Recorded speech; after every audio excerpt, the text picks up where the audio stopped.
Évangile de Jésus-Christ selon saint Marc 3, 13-19.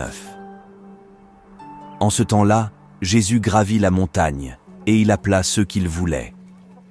Ils vinrent auprès de lui, et il en institua 12 pour qu'ils soient avec lui, et pour les envoyer proclamer la bonne nouvelle avec le pouvoir d'expulser les démons. Donc, il établit les 12. Pierre, c'est le nom qu'il donna à Simon.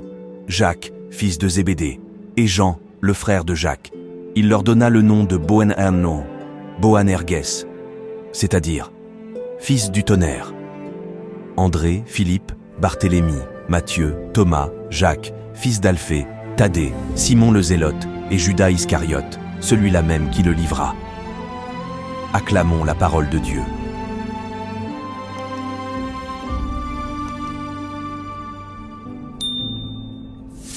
Jésus prend l'initiative.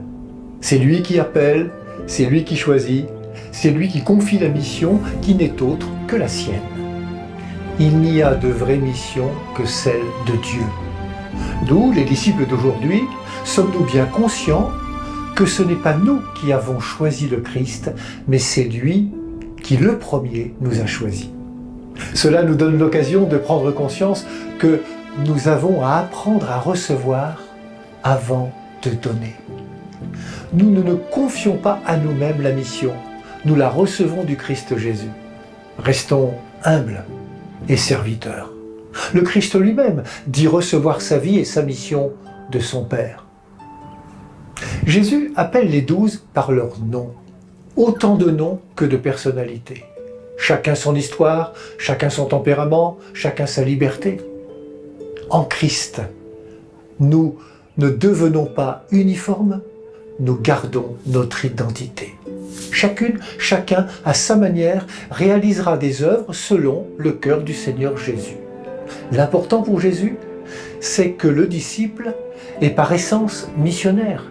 Il ne peut en être autrement. Être disciple, c'est témoigner de l'amour de Dieu, c'est, comme Jésus, oser la rencontre, donner son visage à la justice, la vérité, la paix, le pardon.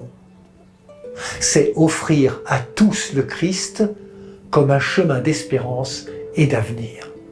Comme les 12, nous ne sommes pas parfaits, mais nous sommes sûrs d'une chose, c'est que nous avons été choisis. N'oublions jamais, surtout quand la mission se fait plus rude, que nous sommes aimés de celui qui nous a choisis et qui nous envoie.